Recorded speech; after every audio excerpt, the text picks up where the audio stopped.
remotely Sorry about at that. my home address, and still affording the public the opportunity to see and hear of my participation. With that said, let's go through the agenda. So for this evening, we have our bid openings per the agenda. The mayor has the presentation of the Veteran of the Month Award. Communications from the mayor and city officials have been filed.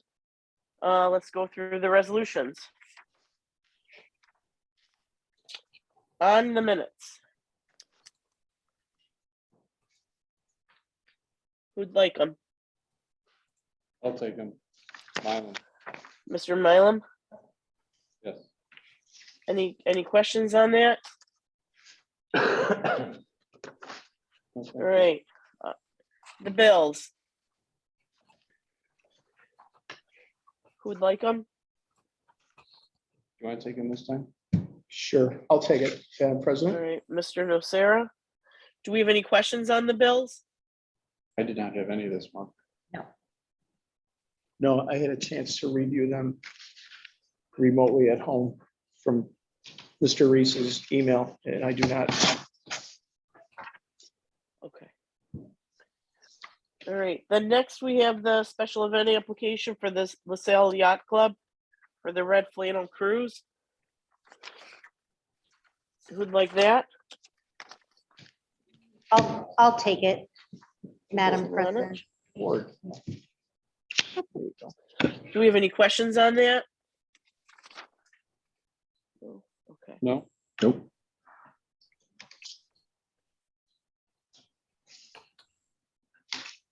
Okay, next is the resolution at the recommendation of our city treasurer regarding the sewer payment and moving that to June 30th. Do we want to do council on this? Sure. Any questions on it? Okay, No, I think it was explained in the email. all right. Then next is the Fireman's Day Parade. It'll be held on Saturday, June 18th. Would like that, I'll take it, Madam President. Mr. Nocera? Sure. Any questions on that? Okay. The next is the special event application for a block party on July 3rd. Who'd like that? I'll take that one, Madam President. It's Sean. Mr. Rautenstrau. Okay. All right, then next is a special event application for the bike roll. Who would like that? I'd like that as well, Madam President. Mr. Rautenstrau? Oh, Did it already occur? Yes, Did. Oh, we yes, just have to approve it as a formality? yes. For the event. But it already happened? correct. Okay. Yes. I think the city, Oh. Jim, you had emailed us about this. Oh. Yeah, it was, the majority of the bike roll was in the town of Tonawanda, but they did cross over into a small section on the bike, on the rails for trails in the city of Tonawanda. So the individual from the Boy Scouts was unaware that he needed to get an approval from the city as well. So that was for the late, that was the cause of the late submission. Thank you. Yeah, they came in, they turned around at State Street. And then went back out. Any other questions on that? Okay, then next is the Family Fun Days at Clinton Park. I'd like Any that questions? to take that one, Madam President. Mr. Rautenstrau. Any questions on that? I kind of have a couple, there's signs for this event everywhere. That, well, not everywhere, but quite a few locations, and it hasn't been approved yet. So It's, Kinda. I can kind of speak to that. I saw it, it was kind of passed along to me. I reached out to the person running the event, this Brittany Lucas. Apparently there was some confusion as to, she rented out the pavilion itself to have the event. Didn't get around to doing special events application. She's been working with Mandy and everybody else and has got the application in approvals. And then looking at that July 16th date, I believe that would be, that's the Saturday before Canal Fest? Yeah, starts 17th to 24th. Okay, so this won't interfere with the, Set up or anything. okay. Do they set up the flea market in Clinton Park on that evening so they're open? It's the following weekend, It's the following weekend? Okay. correct. That's They do what- it in conjunction with the craft show. I'm cautious to answer that question because we haven't seen a finalized event from the Canal Fest Corporation. Will we get it tonight? So hopefully, those are some good questions for Rick Mayer. I think maybe we should hold off on that, on this before we. Could- We Well, have we're time meeting- on this. We're meeting with Rick at 6:15 tonight. We can ask him when the estimated date is for the craft show. Okay, He'll be It's here. historically the last weekend, though. Okay. Everybody go with that? 21st. and that's- Yep. Yes. Okay. Sorry. All right. Then next is a resolution at the recommendation of our engineer to enter into an agreement relative to the construction of the Historical Society project. If no one objects, I'd like to sponsor this. Does anyone have any questions on this? The grant money for that, that's all approved for the full amount. That's non-matching. That's my understanding. Bill, do you have that same understanding? Jason's coming up and he said it's yes. Okay, perfect. Thanks, Jason. Then next is the resolution at the recommendation of the city engineer for the Kohler Pool assessment, not to exceed 25 grand. I'll take that Any- one, Madam President. Mrs. Lelanich? Oh, I'm sorry, I cut you off. No, you're good. Does anyone have any questions on that? Questions? Yes. So this is actually just to find out what's wrong with our pool system. Correct. Where we're leaking, what's wrong. There's no. Correct. This is the only way we're gonna find out, is spending This is the first. the money to do this. No, it goes beyond that. Goes further, Yeah, this is a directive from council from last summer. right? And basically what we're doing is they're gonna look at the existing systems of the pool to figure out what's wrong, we can address that issue too. But it goes beyond that, it looks at the viability of the pool long term.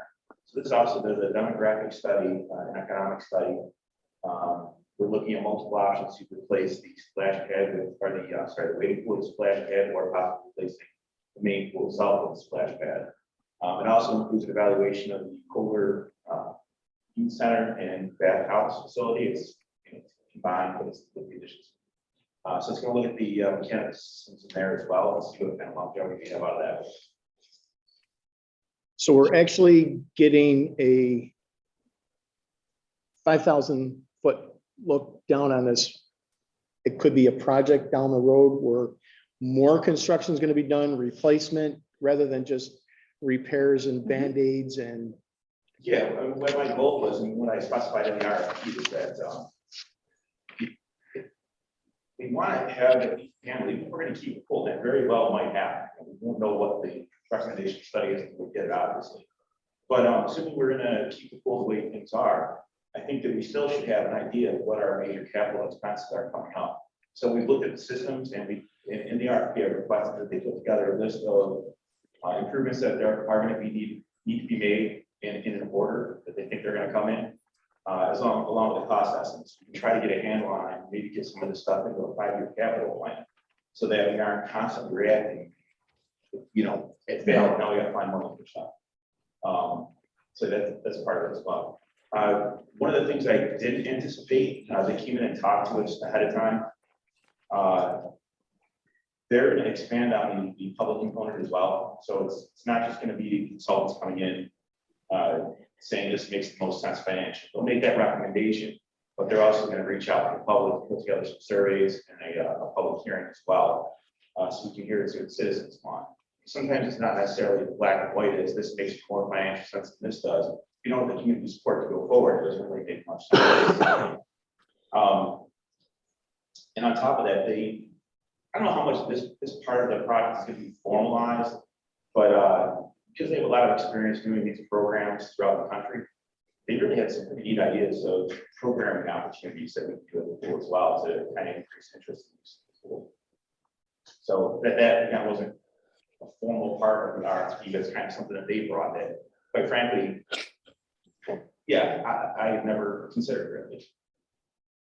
Well, geographically, like Mr. Rounstrau said, we're surrounded by water, and it's important that, you know, our citizens, youth, get used to that feel of water and learning how to swim so that there will not be, you know, these tragic accidents that occur. That, you know, and it's a safe place and safe environment to learn how to swim properly. And that's what we should really, you know, Absolutely. And ultimately, aim at. at the end of the day, what this study recommends is irrelevant. All this does is give you guys the information to make the decisions. It could say that it makes absolutely no sense to keep the pool open, or it's way more expensive, I should say, phrase that, versus going with a splash pad. If you think keeping a pool open is an expense that's worthwhile for the taxpayers, then you're gonna make that decision. Yeah, well, it just seems like we would become one of the localities that does not have a public pool. So, once again, we have to have, you know, that recreation piece of the pie to offer people when they're coming into the city of Tonawanda. Remember, also use senior high school also. There's a learn to swim program too up there. Sure. But at the end of the day, it's, like I said, all this is gonna do is give you guys the information, so you know what you're looking at, and you're not making decisions blind. Exactly. Hey, would it be fair to say too that you have all the information in front of you, not only developing a capital budget plan, but also to be able to properly seek out grants and funding to be able to help us with that as well? For sure. I mean, you know, whatever improvements are needed, like I said, there's gonna be a cost associated with it, whether we're talking small improvements that we need to make just to keep the thing running, or if it's a bigger change. We'll have cost information on both of those, and we can then go ahead and look for grant funds to cover this portion of that cost. Excellent. Thank you. Thank you. I think they were, last count, they were losing about 4 inches of water a day last summer. Still. It was On top of evaporation. on top, yeah, it was. So It's gotta be done. we'll probably pay for that How can in you safe file water. for a grant when you don't even know what the amount is? Exactly. Yeah. Any other questions on that resolution? All right. So next is a special events application regarding the Warrior Fun Run Walk on May 19th. Any questions on that? Who would like that? I'll take that one too, Madam President. Okay. All right. Mayor, do you have exec? No. Council, do we have exec? No. All right. I'd like to turn it over. Is Rick Mayer there? Yes, Madam President. Okay. All right, Rick, come on forward.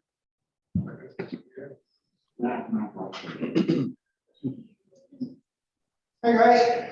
Hello, sir. Hello, sir. How are you doing? Sirs. Well, we'd like to try it again. I don't know, I think most of you know what we've been talking about. We do need to submit to the DOT our ideas for a detour, because we want to close the Delaware Street Bridge. I think we got a couple ideas. I'd actually have to talk to the chief about that. Make sure that he would approve that. Other than Excuse me, that, I don't, is the chief here? Is the chief there? Yes. Okay, perfect. other than that, our plan stays the same as the previous years. Tonawanda side is primarily going to be family, kiddie rides, pretty much anything family oriented.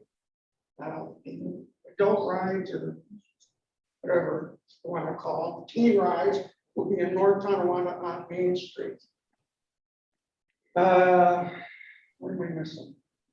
We'd like to add a stage on Main Street, which would be the entranceway to the McDonald's parking.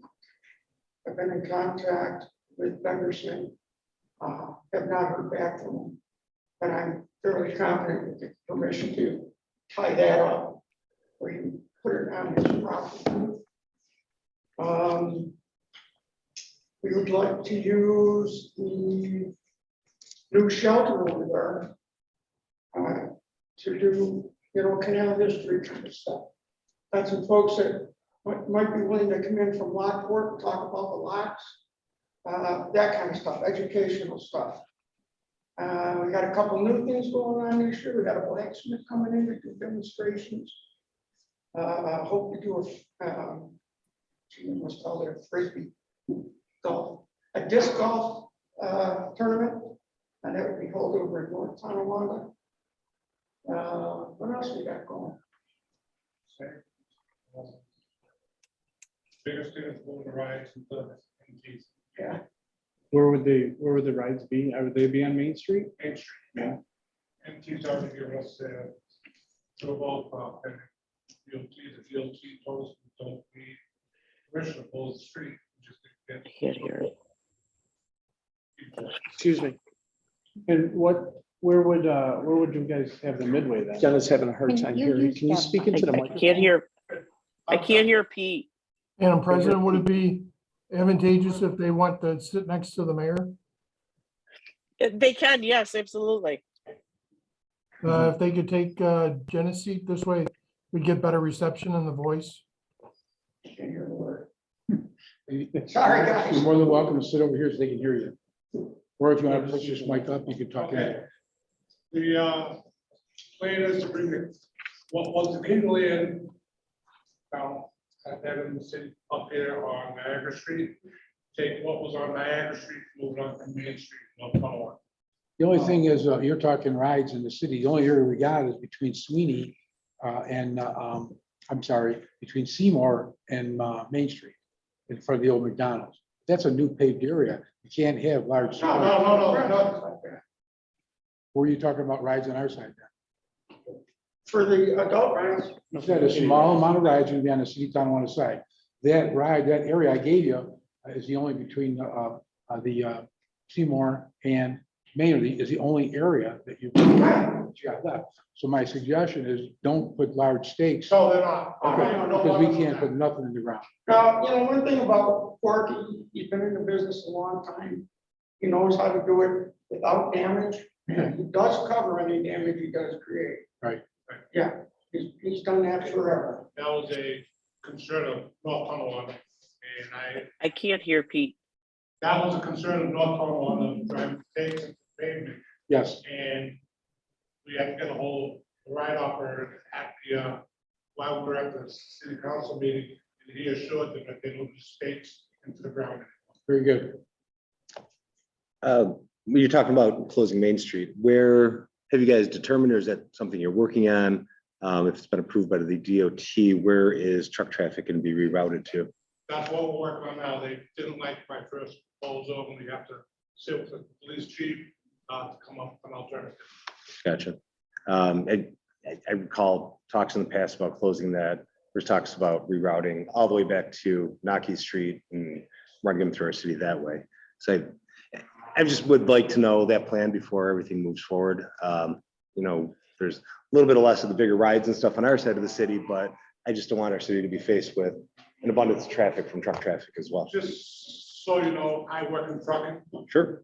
I keep my drivers off Delaware Avenue into Main Street, North Tonawanda, because it's honestly a nightmare. Both of us trucking companies do that. We just assume use Military Road and River Road is a more efficient route for transportation. Sure. So what is the proposal to reroute traffic? Well, we haven't spoken with the chief yet, but what we're thinking in the city of Tonawanda, anything that would head north on Delaware would turn left on Roosevelt. I'm sorry, left on Grove, left on Roosevelt. Is that right? Not Grove. No. Yeah, left on Roosevelt, but right on Main Street, and then over the Seymour Street Bridge. You can't do that. That's why I don't know how that would be feasible. I'll defer to the chief, but that's why I don't know why it's coming out now. They can't have it. That's why we need to talk to them. Quite honestly, the way I see it is you have to get the DOT to divert truck traffic from the 290, the southbound exit, then they can go to Kentucky into military. Because if they get off going northbound from the 290, there is no way for them to get to military Main Street. You can't send them down Roosevelt, you can't send them down Grove, you can't send them down Crouch. There's nowhere for those trucks to go. There's no place in the town. Yeah, that would work. So you have to divert, the trucks can't get off northbound, they gotta get off southbound, and up in the military. That would be all the DOT having to do those detours to get the signs up. Perfect. That works for us. Convince the DOT of that. Yeah. so Rick, can you send that map to us so I can just forward it to the chief so we have it on record? Yeah. To the council? Well, we're gonna have to send that proposal to the DOT, and we'll just send you the copy of what we send them. That will include both the Tonawanda and North Tonawanda tours. Okay. So you plan on doing a parade this year? Okay. Do you plan on doing a parade this year? It all depends. You plan on being in it? No, I We mean. do. It's gonna be, I'm just saying, you guys are awful darn close to your event. Yeah. Nothing seems to We be have ready. the committees working, we're not, we don't want to go forward with everything yet because we want the approvals. If we have a parade, it's gonna be very scaled down. I don't know if you know, if you're aware that every marching band in there gets paid. We don't have money to pay them. So they're all welcome to participate, but they've been told that, there will be no payment. So far, they've all turned it down. So unfortunate. Go ahead. Go ahead, Sean. Yeah. Oh, it seems like a lot of what ifs and plannings. Is there a point and how soon can we have a formalized plan so we know what we're up against? So we have something on hand so we can. As soon as possible. Well, I guess I don't know what to tell you. We haven't met with the chief from North Tonawanda yet. What we will need, once we get this whole plan ironed out, we will need a letter from the police department and the fire department, plus the city, stating that what we have, stating that everybody's okay with that detour. Okay.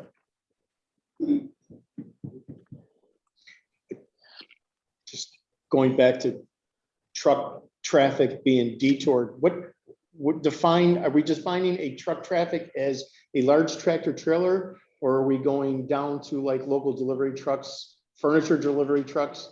Are they gonna be barred from going down Delaware that way and they're gonna have to filter in? They can turn around, the smaller vehicles can turn around. They can do their deliveries, whereas a large tractor trailer can't make the turnaround and head the other direction.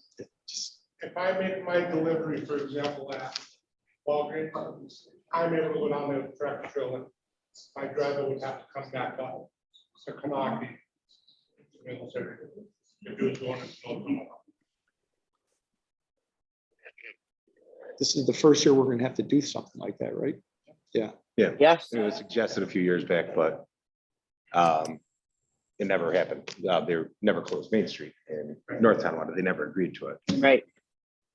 We've actually done this for 20 years. I mean, without any permits, or we've closed that section of Main. Started Friday night and gone out through Sunday. Now, granted, there's not a lot of commercial traffic, but there is some, as far as local delivery stuff, there is some. It's never really been a big issue. I think twice we had to escort a truck through. That was like through the bike cruise or something like that. Yeah, but it's never really been a big issue. We probably made it more of an issue by contacting the DOT, you know? Sure. Asking permission rather Yeah, yeah. than saying you're sorry. And of course, we are closing it during the day, so there would be more commercial traffic. Gotcha. It's still the week-long event, correct? Yes. When were you planning to host the craft show? When were we planning? What was it? To host the Craft show. craft. The craft show. Saturday and Sunday, Right, closing Saturday and Sunday, like normal. Right, so you're proposing July 17th through the 24th, right? on the dates. That's what's on your website. It's the third week. So then the craft show will be the 23rd and 24th, right? Correct. Okay. Has North Tonawanda approved an agreement? When, With the Canal Fest Corporation yes. and Carousel? The Canal Fest, the Tonawanda has been approval from the Common Council last meeting night, to hold the event. Okay. Now, in the past, you have paid the city of Tonawanda, I believe last or 2 years ago, it was in the 20s. What are you proposing to pay the city of Tonawanda this year? As close to free as possible. Without, no, I'm joking. Canal Fest typically has a $60,000 bank. Right now, we're at 10. And being closed down for 2 years and still paying the bills, we don't have a whole lot of money. We do have sponsors coming on board. I'm not saying we don't have any money coming in. I guess it's up to you. We're losing probably a third of what we use in the city of Tonawanda. I would hope at least to cut that cost a third, our cost a third. I don't know, whatever works out. Don't you think that maybe dropping your cost, by dropping a few days, would drop your cost? Lost what, John? Drop your amount of time you're doing, if you're doing it for a week, bring it to 4 days, would that drop your cost? It affects the sponsorships, it affects liability insurance would be the same, whether it's a week or 4 days. 4 days. Liability last time was $32,000. You're not able to get rides for 4 days. Is that correct? Correct. You wouldn't come in. Actually, there's only like 3 licensed shows like that in the state of New York right now. And they don't want to come in because of the restrictions involved with, it's not just running rides, it's transporting them, hours of service. It's just ugly. Probably not worth their time. Right. Yeah, they don't even want to come in with a half a show. If they can't bring both adult and kiddie rides, they don't want to be here. Well, that begs the question too, is what's your commitment on vendors? We always talk about, and fortunately, you have to talk about the money and the cost that goes into it with our police department, fire department, DPW, the added cost. I mean, we were just talking about moving fireworks to a different location because of the expense and overtime and cost to that. There's something intangible to say about the goodwill in bringing out and helping out the not-for-profits here, but what are we looking at with not-for-profits? Do we have full participation by them? We have a lot of them out there, the Boy Scouts, the churches, and all of them that are coming in. And are we helping them bring money, or is this, a lot of chain vendors or carnival vendors that are coming out here to bring in the money and take it away from not-for-profits, but also with the developing downtown area, our Main Street, we have new businesses, new restaurants down there as well that we'd like to see take advantage of that operation and be able to profit from that as well. So is there partnerships available? I said that in the past with some planning. I'd like to see some partnership with the not-for-profits and the existing restaurants that are on our main street, and maybe seeing something about them working together. So I was just kind of curious where you're at with the commitment with food vendors and that sort of thing. Food, not-for-profits are still in process. Businesses on Main Street are always welcome to get involved. We have businesses in North Tonawanda that sets up one of the crab shows, sells some of their wares, their food items.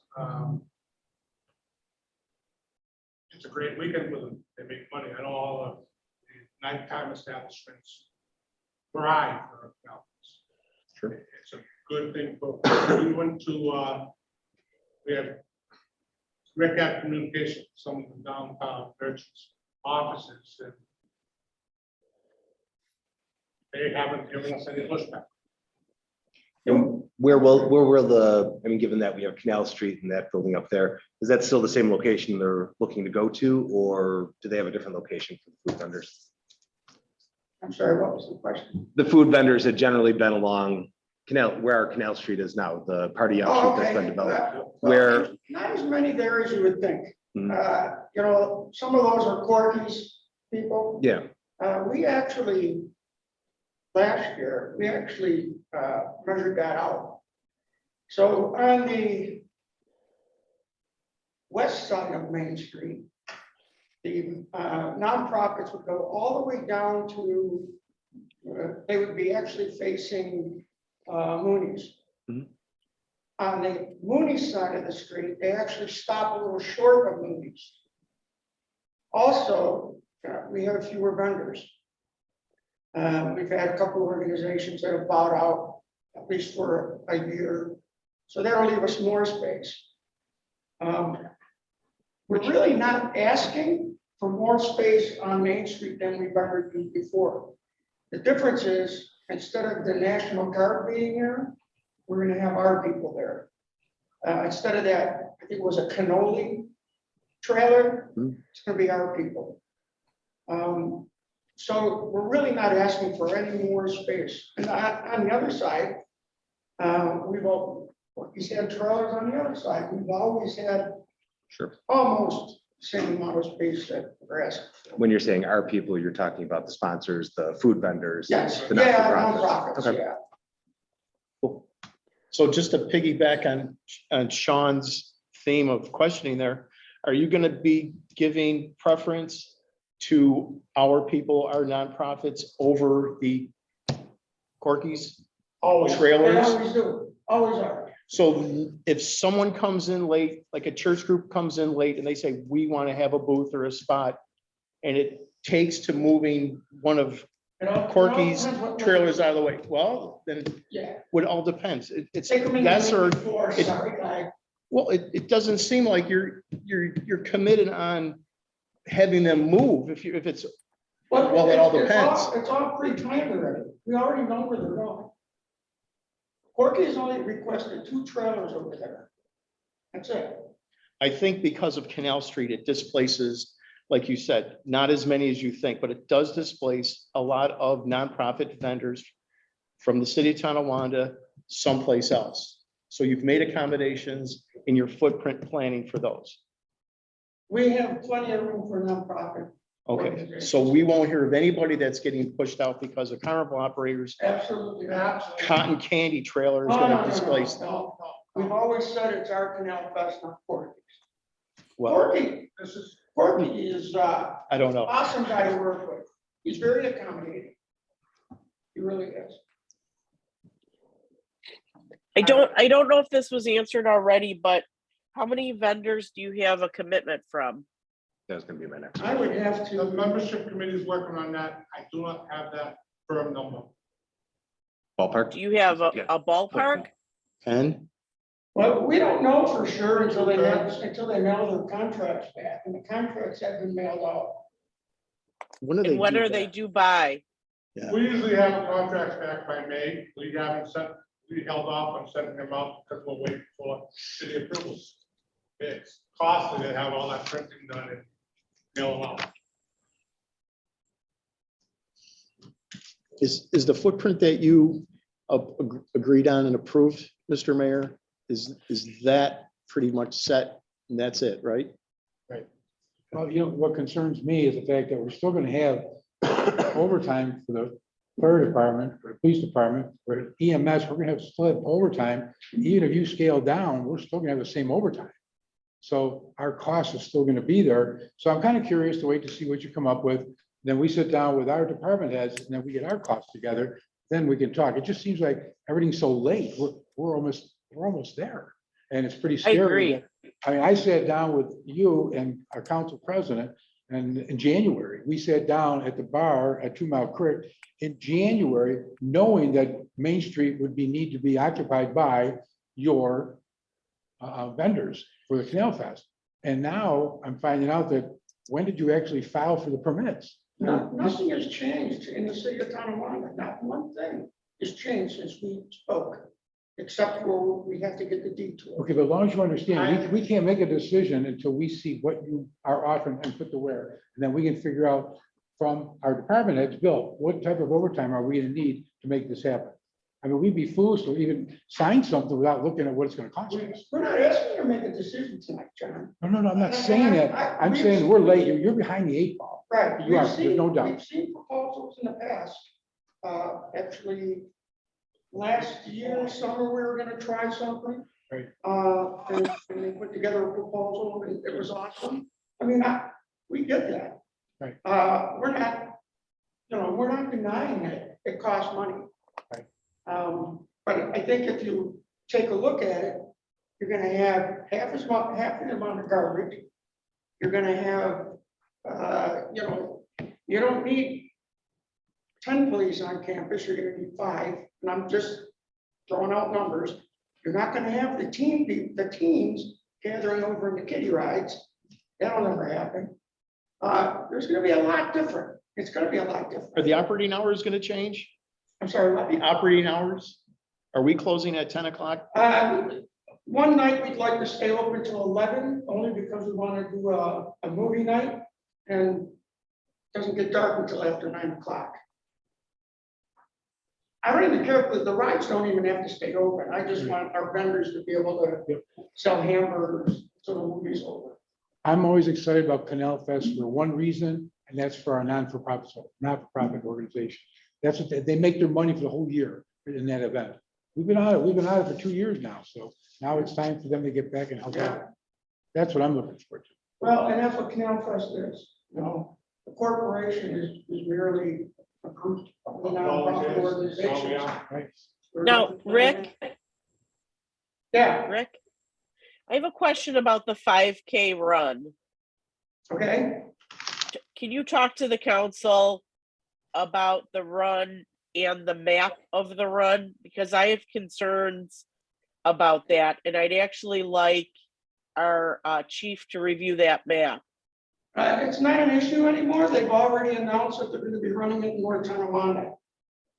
Oh, okay, so that's Yeah, new news. It's not an issue. Yeah, they, because it's a sanctioned race, they had to have stuff out, X amount of days before the race. It was last week, I think, is when they put it out. Okay. And I agree with the mayor's sentiments. I mean, we'd all certainly like to see a sense of normalcy come back, given everything that we've gone through. But what I'd like to see is a proposal from the Canal Fest Corporation on how much they're willing to pay the city of Tonawanda, and then the mayor can review that with our department heads. So we can do an analysis of what it will cost us from an operations standpoint to run this event. And with our manpower. For us, Jenna, I mean, I don't even know how to approach that. It would be a shot in the dark. Like I said, we hope for 0. If it comes in at 10 grand or 20 grand, it is what it is. I mean, city of Tonawanda needs to get what they need to get. And I get it. Typically, we've been paying half of what the actual number was, according to the stats that we've seen. Right. I get it. So I guess we're asking for half of wherever your stats end up this year. Realistic, you know, Okay. I Yeah, mean, that gives us a starting point. It does. Well, I'll sit down with the department heads and come up with a figure also, and then we'll see what we did, where we ended in 2019, and then come up with a new one, and we'll sit down with it. yeah. And if you could, Mayor, if you could also just work with our treasurer on that too. Oh, absolutely. The more the merrier. Anything else? Any questions? I want to see it happen. So, Thanks. I do too. Thank you. Thank you. All right, thank you very much, gentlemen. Thank you. All right. Is Mr. Kakanovich there? Yes, I am. yes. All right. Thanks for joining us tonight. Thank you for having me. Appreciate it. The floor is yours. Here tonight, letting you know, giving you some information to the council, the mayor, to the city, of a document that went out on Friday of last week, known as a request for qualifications. Tonawanda Housing Authority is putting out request for qualifications to look at and find potential developers and business partners, investors for work that we are trying to tentatively plan to do to the Tonawanda Housing Authority, for all the apartments, the buildings on the property. I did bring copies of the RFQ that went out, give those to you.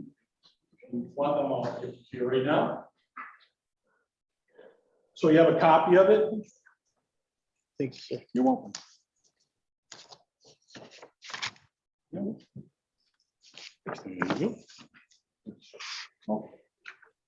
Dale, can you just also make sure that our city clerk gets a copy? Gave them a He copy already of gave me it. one. Perfect. He just gave me one, yep. Basically, again, what a request for qualifications is, if you think about a project or a process as learning how to walk before you learn how to run, a request for qualifications is learning how to crawl. What we're talking about here is, we've done a property assessment, costs us about $100,000 to assess the entire property, inside, outside, to look at what needs to be done to this New York State housing project in terms of setting it up for the next 10, 20, 30 years. So by assessing everything from roofs to parking lots to the appliances in the buildings, infrastructure for water and sewer, and come away with a dollar value to then go back to the State Department of Housing and Community Renewal and say, I need X amount of dollars. As you folks are very well aware, when you go back to a government entity and say, I need $20 million, you're lucky to get $2. Just the way it is. So in order to look at setting up the property for future tenants and to set it up for longevity purposes, we're probably looking in the ballpark between 30 and $40 million to do not only what needs to be done, but potentially to reimagine, if you will, the housing authority. Now, a couple of things I want to make clear. Our goal, our intent, is to continue to do exactly what we do today for the people who need our services. Meaning, our goal is to not displace any current tenants permanently. In a construction project like this, there can be some movement. People need to be moved around during a project this big. And part of this project is drawing down the vacancy so that we have room to work. We're also including a piece of property on Dodge that we own, Dodge at Gibson, that was back in the day. By the way, that piece of property is opened in 1942, so these are 80-year-old buildings. But that piece of property was drawn to have something built on, but it never was built. So what we're doing again, when we go to the developers are to say, what would you do? What would you do with this revenue stream? What do you envision? The board itself, me included as the executive director, we're not subject matter experts on this. We need to go and find some people that will partner with in this endeavor, because it's a big deal. It's a big project, for sure. Our board chairman once said to me after we put this out last Friday, I'm half scared or half excited. And I said, well, that's a good place to be. This is a very, very large project affecting a lot of people who live here in the city of Tonawanda. But the idea is, how do we set this up so that it's better than it is today? Make an investment that's going to last for a lot of years. So again, the idea for me tonight was to make sure that you're aware what the RFQ is, so that if community questions come to you, please send them my way. Through you, call me. I'll come back in front of the council at any given time to discuss what we're doing. This is a long process, as you're well aware. When you start to try and line up either funding for these kinds of things, and it's going to be done with what's known as tax credit projects, 4 and 9% tax credit projects. Aligning all the paperwork and all the people takes a considerable amount of time, quite a bit of money just to do that before you ever put a shovel in the dirt. It's years to create a process like this on the government level. I have a lot of experience on the Fortune 500 world side, where I could have had this done in 18 months, okay? But this is different, and I'm learning as I go. Are there any questions for me? No. Well, I think, I know, Council President, I met with you last week. Friday, they all meshed together. And I think it's important for folks to understand that this is not coming from the city of Tonawanda budget. It's not coming from city of Tonawanda taxpayers. This is a New York State New York project. State. Yeah, and it's, if I'm correct, I hope that it would be people who are looking for tax credits as to donate the money towards this, and then they would receive tax credits. It's an investment. And it's an investment for Developers that. get an investment fee for signing up to do a tax credit project. Correct. No money from the city goes into this project. That's not what this is. And I think the other important thing for people to understand, or the thing that really kind of made my ears perk up, is when you talked about the developing on Dodge, that could Right. potentially be for senior housing, Correct. which is something that I think is definitely underserved in this city. Yep. Assisted living, something in that vein. So that piece really, I think, is an important aspect of this project. And to make comment to that, so this isn't, this process, I've been in this job just a little over, starting about, this is my 6th year, okay, as executive director of the housing board. We started looking at this process and talking to potential developers 3 years ago. Because I didn't quite understand what this meant. So I've spent time going to other New York State housing authorities and looking at what they did, how they did it, why they did it, and the outcome of those. To understand, is this what we need to do? Is this what our customers, our tenants need us to do? And is this what the state needs us to do to set up this property for continued service and to thrive? So it's not, like I said, we put it out on May 13th, spoke to you on May 13th, but we've been working on this for well over, like, right around 3 years now. And we finally got to a point where we could legalize it, get it approved, to get it out to developers and those of interest. So, Thank you. sure. And and one of the other things we did look at, sorry, I can talk forever. So we sat back and said, when we talked about and started looking at the marketing of what we would have to do to fill the apartments. Today, we're lucky enough that we have a waiting list to get in. But what we were looking at was, what are the needs of our immediate demographics and geography?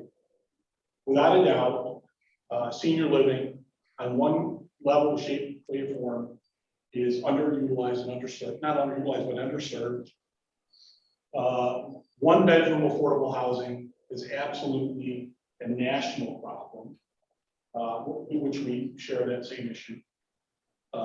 So we try to incorporate those things into this process, as well as in the future, don't know exactly when, this will also include current tenant feedback meetings. We want to know, quite frankly, if we don't already, we want to know, what do you want to see? What do you want to see done different? What are the vital things you need from your housing? So that we don't overlook anything, and we try to incorporate all of those things into what we're doing. I'll stop. All right, perfect. Anything else? All right, thank you so much. Thank you. Thank you. All right, Mr. Reese. He's here. He's in the room? Yes, ma'am. Oh, perfect. I want to turn it over to you. If you can just update the council and the community on our bond rating report.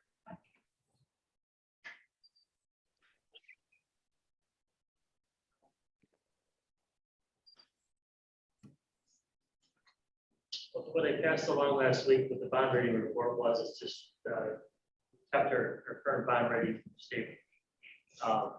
And they kind of gave us a blueprint of where we have to go if we ever want to be able to get to the next step. They rate us against other cities our size around the entire state, so we're competing with the New Rochelle's, the just really small cities with lots of large real estate values down around New York City. So when we say that we're at a 34% fund balance against our expenses, those cities are closer to 50. We have a bond rating of about 40% against expenses. The smaller cities downstate are, the 20 or 10. So to match up to what they have, we have to kind of keep our eye on the budgeting process of trying to work the expenses into our budget as opposed to just using the bonding to borrow for them. So now that we have our fund balance more in the realm of what they want to see, we want to keep it around there. But if we have room in the budget as we move forward, we should be carving some of that money out and applying it toward the basic purchases like lawnmowers and such that we can actually bonding to purchase. This year, the council has indicated, and we'll have the resolution on probably for the next meeting, that we avoided borrowing probably about $500,000 expenses that we normally would have put on the capital project. And we're using some of the federal funding that we got for COVID that we're allowed to use to keep from placing additional bond expenses on the taxpayers, right? So it's a definite savings to the taxpayers. And then that will give us that buffer so we can start to actually budget for expenses in to match what that letter kind of explains what they want us to do. So we've reached out to all department heads and we're working with Chief McNulty. We already do it in the police department with Chief Strasser. I'm trying to work with Joe and DPW to make sure that we actually list out our vehicles in our buildings. And then we have like a 10-year plan of what we think is gonna need to be replaced in that time or be repaired. And then we can actually start deciding how much money we can expense in next year's budget, put that into the capital funds. So we don't have to borrow additional money to pay for those capital items. That's pretty much what the bond rating letter said, was just a blueprint going forward to finally start to try to match some of the smaller cities downstate what we're compared to. Questions? Nothing from me. Good Council, job. any questions? Just to be clear, I mean, a lot of the stuff we talked to, we actually put into a resolution, a bond resolution, to make sure we kept a minimum, or not a bond resolution, Assigning capital fund balance. We have a fund Assigning the balance fund balance. policy. The council developed and passed a fund balance policy last year that sets a minimum and a maximum. So we're still pretty well short of the maximum.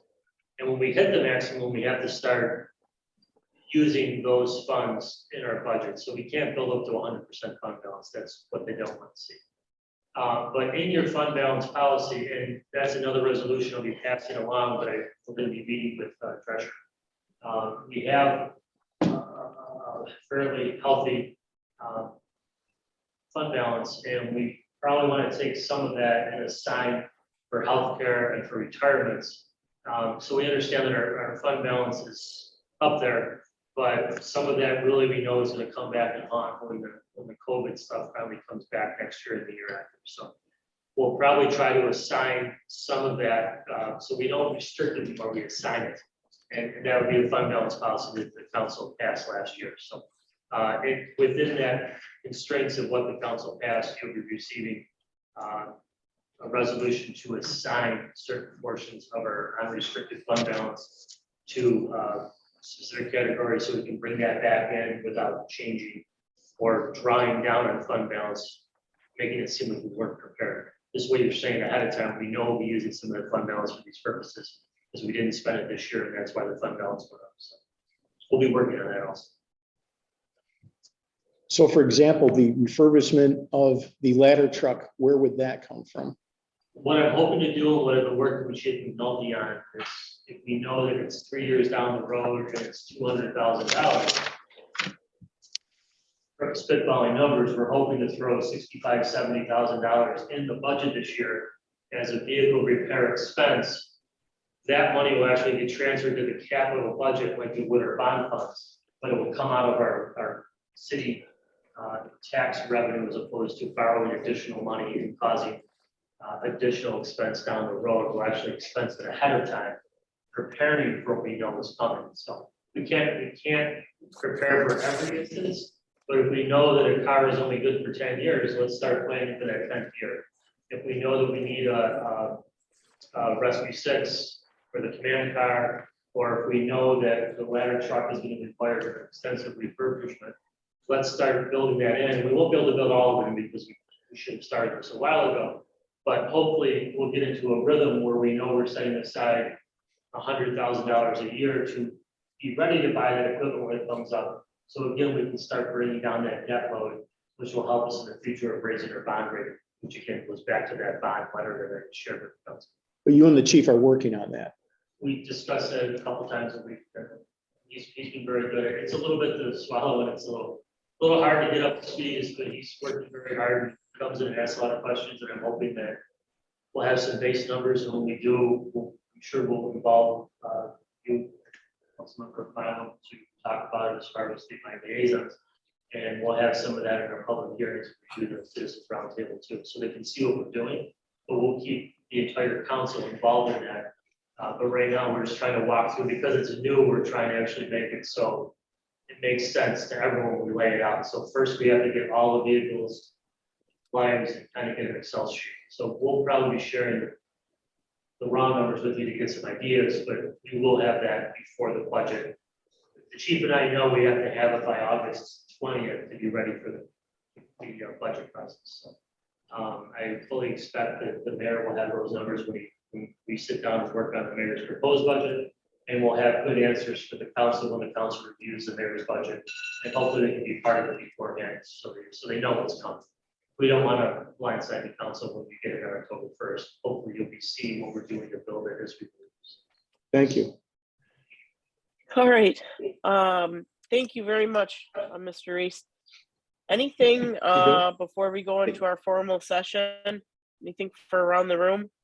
Madam President, I just got to run this out to the chaplain for the prayer. Okay. I'll be right back. Okay. Once you come back, we'll call the meeting. Okay.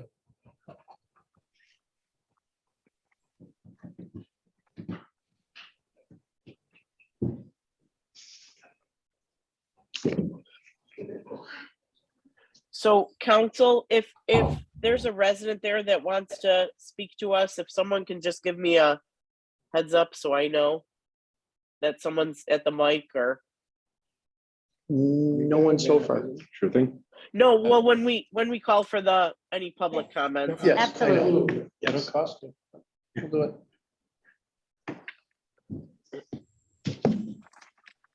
Thanks so much. Sorry, I'm not there. Yeah.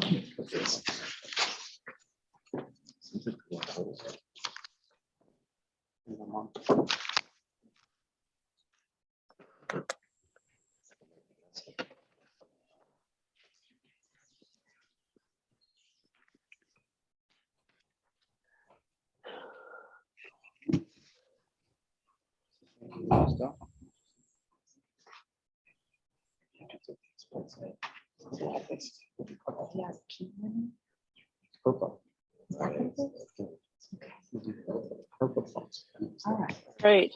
Thank you ma'am, for taking care of that, Mr. Clerk. Okay. All right, it is 7:02. Let's call the meeting of the City of Tonawanda Council to order. Can you please call the roll? Belanich, Here. Nocera, Here. Rautenstrau, Here. Mylum, Here. Cook. Here. All right, before we begin with the pledge, pursuant to recent amendments to open meetings law and during the state of our COVID pandemic, I'm appearing as part of the meeting remotely at my home address and still affording the public the opportunity to see and hear of my participation. So thank you. If we can please stand for the pledge. I pledge allegiance to the flag of the United States of America and to the republic for which it stands, one nation, under God, indivisible, with liberty and justice for all. Please remain standing, and I'd like to call up Dorothea.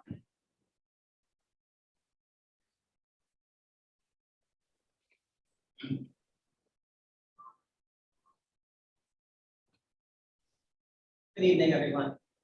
I'm here on behalf of Dave Nadal and Buffalo is known as the city of good neighbors, and we are once again being called on that moniker. Garth Brooks said is the best when he said, "I don't consider Buffalo a city. I consider it a community, a family, because we are all part of it and we feel it, and we will all have to heal from this. It will take all of us to accomplish it." Let's please observe a moment of silence for all those who lost their lives or were harmed in Saturday's violence.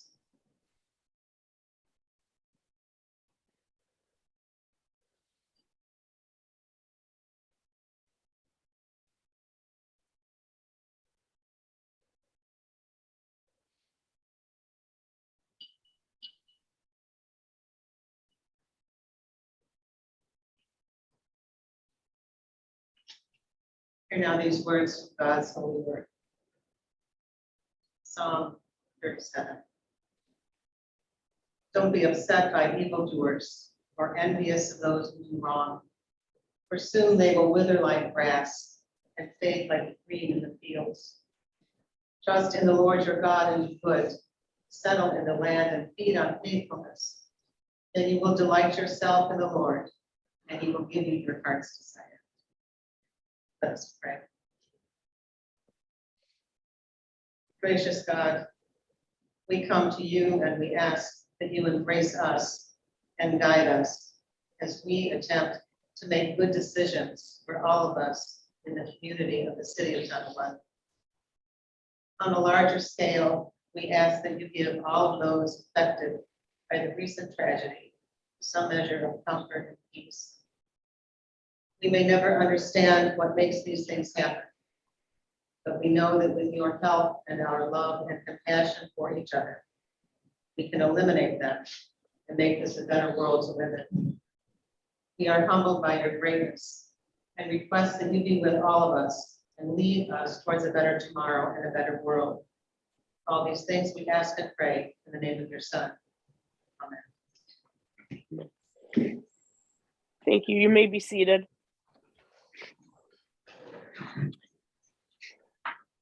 Okay, bid openings as per our agenda. And I'd now like to turn it over to the mayor for the presentation for the Veteran of the Month. Madam President.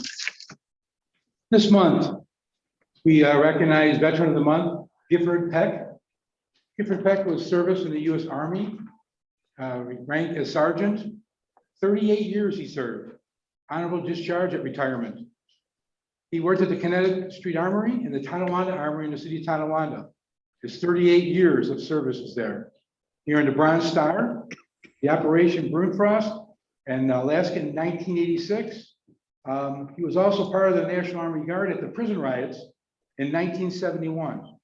He helped organize the COT and Buffalo relief efforts during the blizzard of 1977. And it's my honor to present this month, Gifford R. Peck, the award of Veteran of the Month.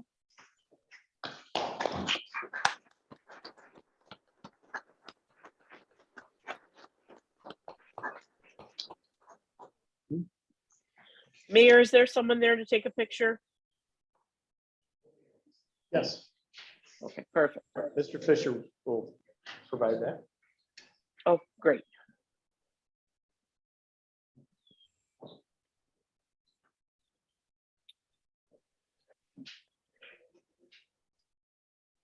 We can't see you.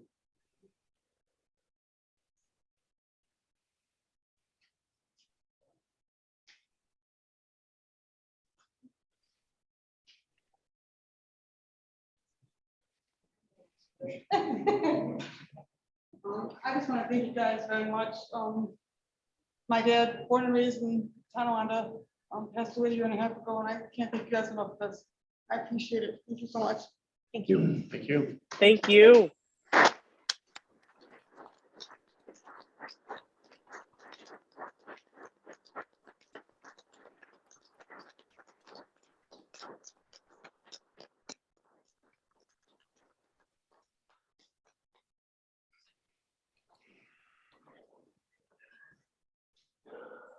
Thank you so much.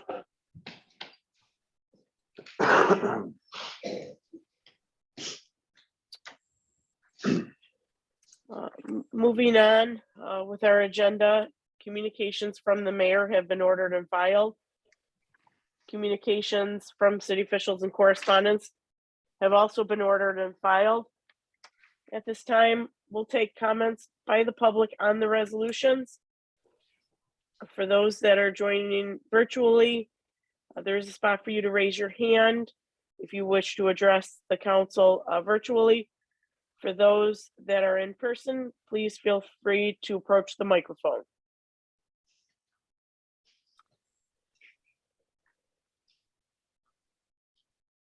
Anyone wishing to address the council on the resolutions? Council, is there anyone in person wishing to address council? There's not. No. All right, then let's roll. Resolution number 1 by Councilmember Mylum. Do we have a second? I'll second it, Madam President. Second by Mr. Nocera. Resolved that the common council minutes from May 3rd be accepted as filed. Comments or questions? Please call the roll.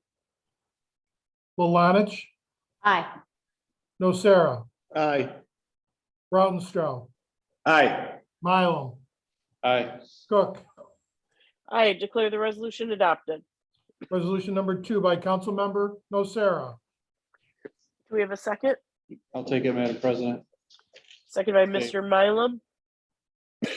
Comments? Resol- Oh, sorry, resolved that- Mr. Clerk. Resolved that the bills be allowed as audited. Comments or questions? Please call the roll. Lulanich, Aye. Nocera, Aye. Rautenstrau, Aye. Mylum, Aye. Cook. I declare the resolution adopted. Resolution number 3 by Councilmember Lulanich. Do we have a second? I'll second that, Madam President. Second by Mr. Rautenstrau. Whereas the special events application was received by the city clerk from LaSalle Yacht Club for their red flannel cruise, and whereas the application was reviewed and commented on by all department heads to ensure the safety and well-being of our residents, and whereas all details of the above named event must be coordinated with Tonawanda Police Captain Fred Foles, Parks Director Amanda Loft, and the event chairperson. Now therefore be resolved that permission is granted to the LaSalle Yacht Club to hold their red flannel cruise along the canal on September 15th, 2022, from 3 p.m. through September 18th, 2022, at 5 p.m. with paid dock space. And be it further resolved that a certificate of insurance naming the city as additionally insured being filed with the city clerk no later than September 2nd, 2022. Comments or questions? Please call the roll. Palanich, Aye. Nocera, Aye. Rautenstrau, Aye. Mylum, Aye. Cook. I declare the resolution adopted. Resolution number 4 by the council, seconded by the council. Whereas the city business office is experiencing software and staffing issues, and whereas the common council and the mayor continue to search for solutions to give homeowners a full month to pay the bill without penalty after receiving it in the mail, and whereas the city charter and the city code grants the authority to the common council to amend and modify sewer rent payment dates, now therefore be resolved that the common council pursuant to City of Tonawanda Charter Section 5.005 and City of Tonawanda Code Section 66-325 hereby amends the 2022 sewer rent payment date from May 31st, 2022 to June 30th, 2022, and be it further resolved that this amendment shall only apply to the 2022 sewer rent bill and will not permanently change the due date for future sewer rent payments. Comments or questions? Please call the roll. Palanich, Aye. Nocera, Aye. Rautenstrau, Aye. Mylum, Aye. Cook. I declare the resolution adopted.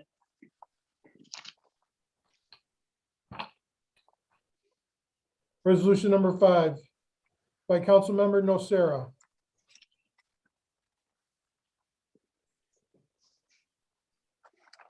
Do we have a second? I'd like to second that, Madam President.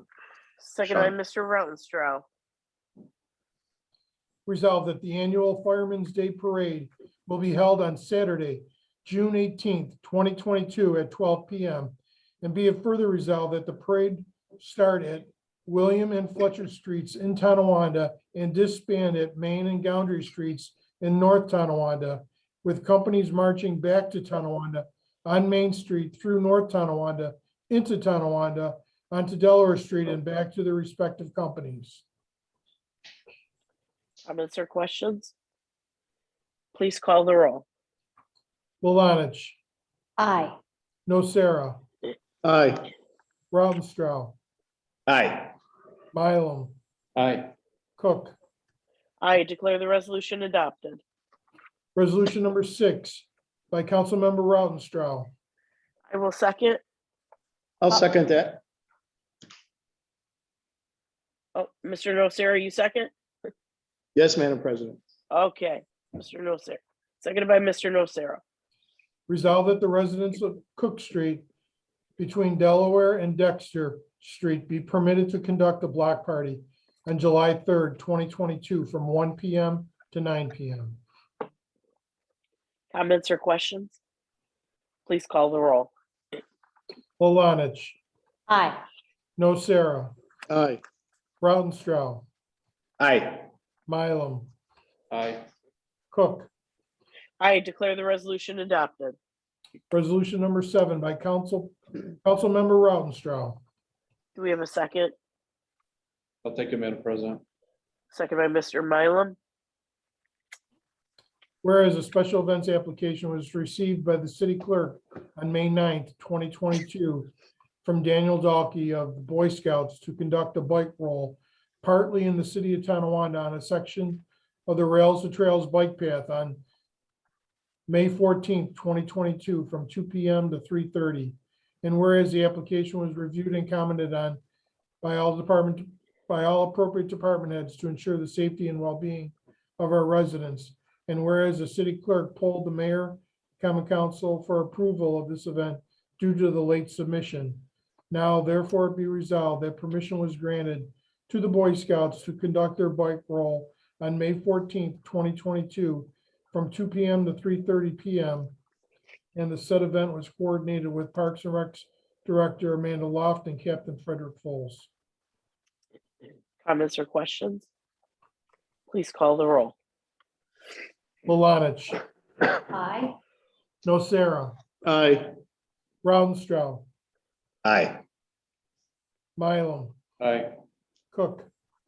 I declare the resolution adopted. Resolution number 8 by Councilmember Rautenstrau. Do we have a second?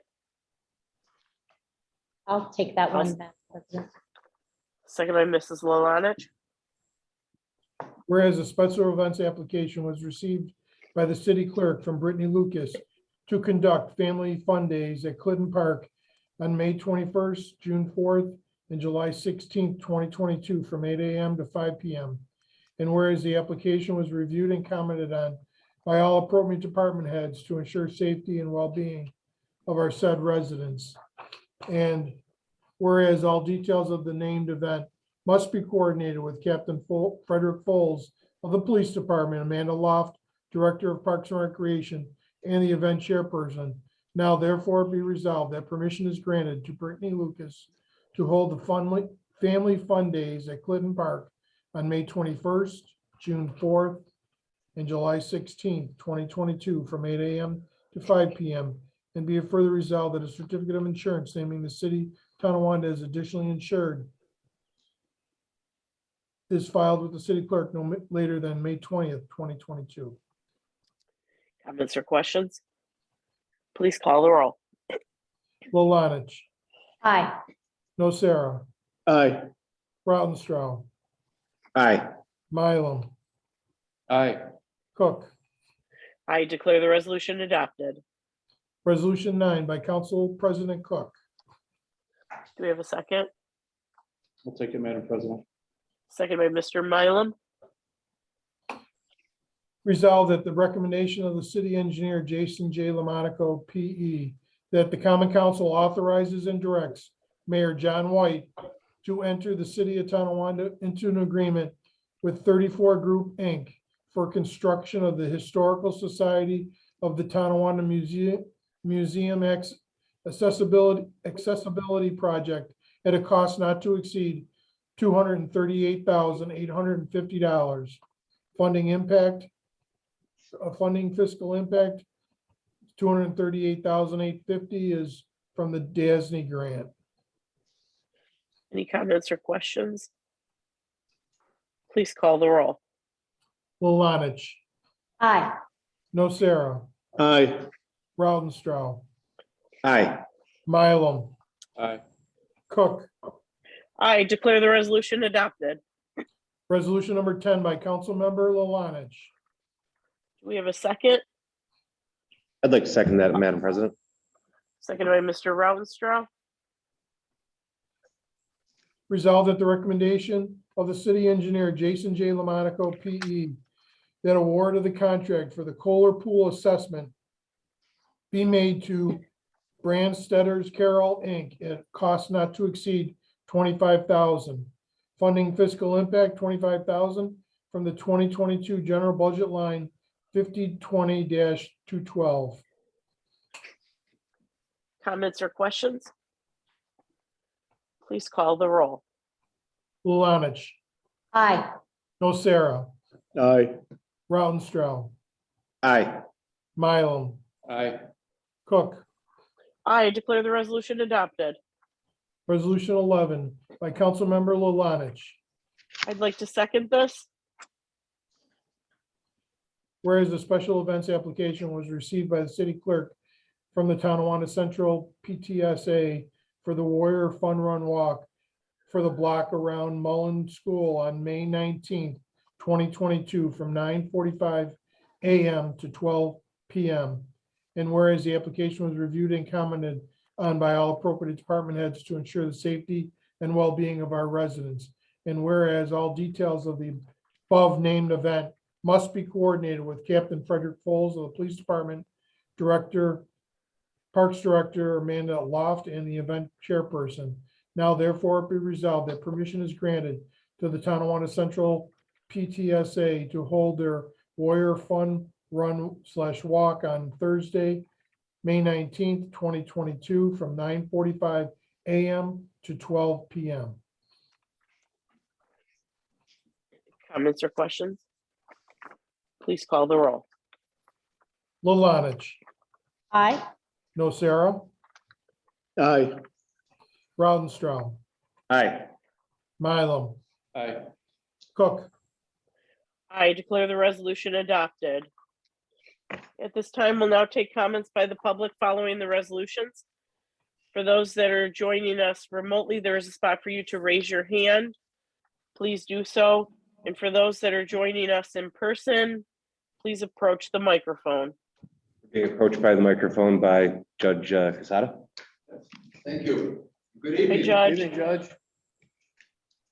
My name is Judge Casada. It's OLE, not OLD, but it could be OLD. In any event, I stopped by this evening because I was reflecting on last week. I think it's pretty significant to comment on. So I thought I'd take a couple of minutes and comment on it.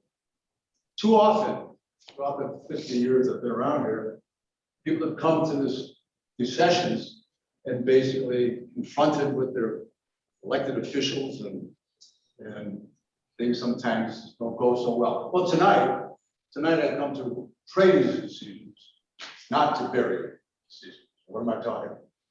Last week, I was indeed impressed with how each and every one of you responded and acted on the resolution to name the pavilion around the Pelosi Pavilion.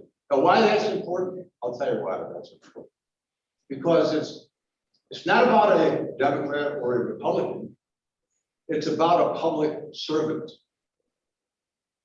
It's about a guy who served across the hall and served across this hall too for several years. And that was recognized by you public servants. And that's important because that's you too. You're a public servant. It is a special gift that you have to be sitting here and you have. You honored somebody else with that special gift. And I know how that feels when something is named after you. 7 years ago, I had tears in the first row when they named this courtroom. And I remember back in the 70s, yes, I am here. Jared Creekmore, Mrs. Cypress and I worked on it. Jim Oldenburg, chief, great guy, you know him well. David Miller, Jason Flusky. These are people that have been honored by our council for their public service. And it's important, not just to them or their families, but it's important to the city of Tonawanda because we are Tonawandans. That's what we are. And we're honoring you as a public servant for the city of Tonawanda. And I respect and appreciate that. So with my 3 minutes, which I've never limited in my life, I'm going to conclude and say, Monica, Carl, John, Sean, David. David, I always like to follow up with you. You're coming up in my CC right now. I promise you, David. You're doing fine. But anyway, I want to thank each and every one of you personally for that kind of emotion that I felt and that everybody else felt about that. So thank you from the bottom of my heart. And one last thought, Mr. Mayor. 50 years around here with another individual, I won't mention her name in the back row, but I don't believe I ever served with anybody who was a greater public servant than the person I have in my mind, and I will not reveal a name out of propriety purposes. but I'll tell you something. I hope I'm around for a couple more years, because I would like to stand here and honor that person on maybe a building. And I want to tell you about that person. The high rise isn't big enough. Thank you. Thank you, Judge. Thank you, Judge. Thank you, Judge. Thank you, Judge.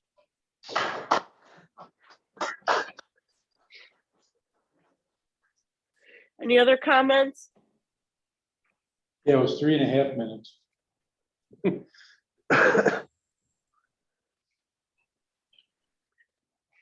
Council, is there anyone approaching the microphone?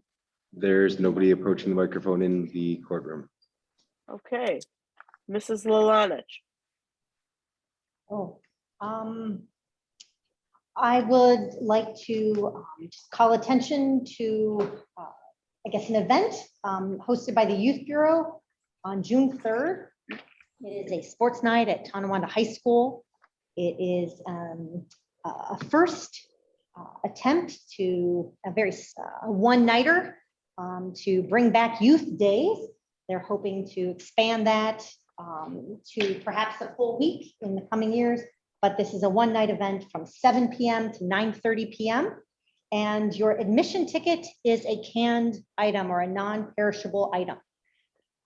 And they intend to they have permission to use 2 of the gyms. One will be volleyball, one will have kickball. They're hoping to also have cornhole and euchre tables running. So they are hoping to reintroduce euchre to our youth. A very important skill set. Absolutely. Do they need adults to help They play? absolutely would appreciate any adult volunteers that would mind working with the kids at a table. So, thank you. Thank you, Mrs. Lalanich. Mr. Nocera? Yes, once again, I'd like to congratulate Clifford Peck on being chosen the Veteran of the Month, honor well deserved. Also going back to last night where Mr. Milo, myself, Mayor, Mrs. Lonich toured the fire department headquarters and received a great couple demonstrations on the new entry door breach practice device that we got for them. And also their ballistic vests that they now have on the trucks and are ready for in the event of any situation that those required to be put on, they're ready for that. And just to echo the sentiment of the entire planet, the tragic murders that happened at Tops on Genesee Street on Saturday are unforgivable. And we need to help out the cause with teaching our children, our peers, and everybody that will listen to us is that racism is hate and hate must stop. It's not acceptable and it could no longer take lives of innocents anymore. It just, I'm going to stop there, but we all get the message, and hopefully soon we will never hear of anything like that ever again. Thank you, Mr. Nocera. Mr. Rautenstrau? Let's start off piggybacking on Councilman Nocera's comments. The tragedy that happened in Buffalo is it's an awful thing that happened. It's just more hatred, more racism that shouldn't be going on here, and we need to stand against it in our own community and support our communities that are faced with this violence, and do whatever we can to stop it. White supremacy will not be tolerated. This hatred will not be tolerated, and we all need to do our part. It was great to see other elected officials here, our president here, and our Governor Kathy Hochul will be able to come in and speak to the families. So I just want to say my condolences to those that were killed in this event, and to the retired police officer who lost his life in this tragedy as well.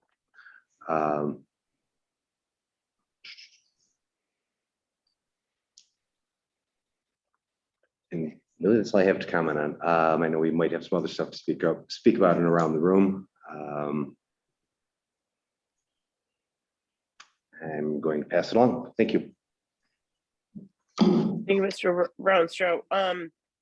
Just before I go to Mr. Mylum, I did ask if there was anything for around the room, so we'll be adjourning after unless you had something additional. So, Is that, do I'm sorry. do is we that- have, so, if that was going so to we me, do, I think there was some things that we still have open to discussion. And when you brought it up, I don't think anybody responded. There was a okay, message coming from the clerk to bring in something for our chaplain to pay for us. But I think we have a couple things, a couple topics Okay. to still discuss. And Okay. Okay, perfect. So then I just, so after that, we'll go around the room. Okay. Mr. Mylum. Yeah, first I'd like to thank Chief McNulty for the invitation last night. I don't know if I said it directly to you. I said it to a few different folks last night, but it's always, you can come here and tell us what's going on, but I'm a visual person. And to be able to actually walk through and see what you're talking about with the improvements greatly helped. At least, I don't want to speak for everybody else that was there, but it greatly helped me see your vision for taking the department forward. And I just wanted to thank you and your the assistant chief and the other firemen for putting that on for us. It was really, I hope it sets a nice precedence that we can continue to do that. Second, I'd like to thank, on behalf of everybody that lives on the hill, I'd like to thank DPW for paving Hackett. I drove down the halfway done portion today and it was much nicer than what was there already. So I think even if you left it as is, we'd be good.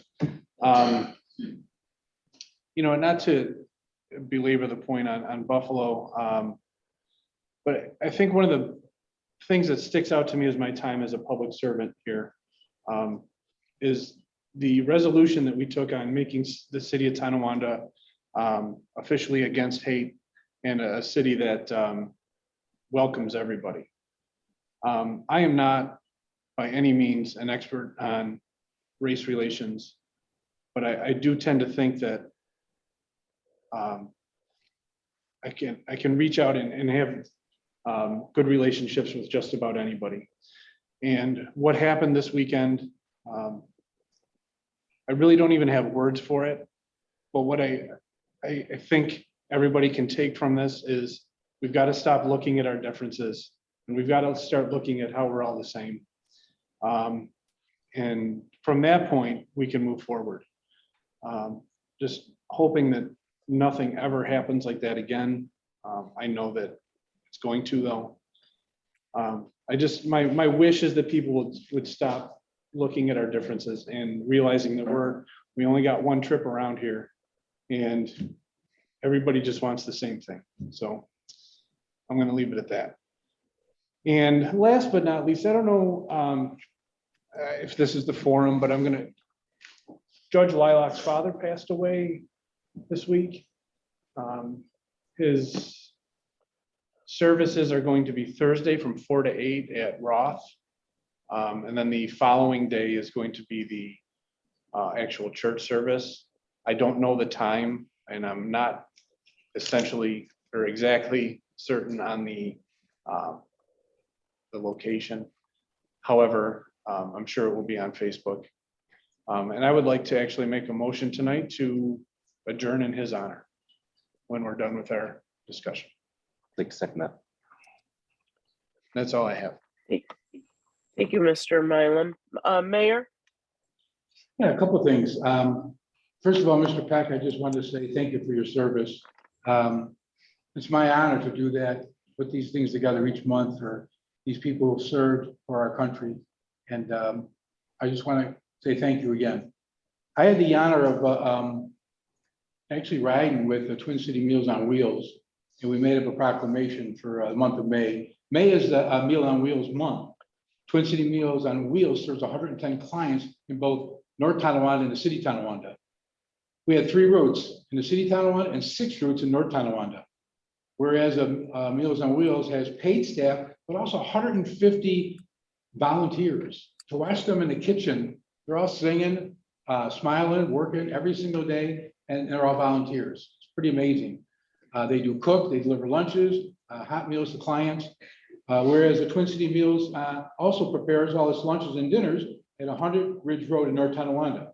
Whereas Meals on Wheels, what they do is they receive no government grants whatsoever or subsidies.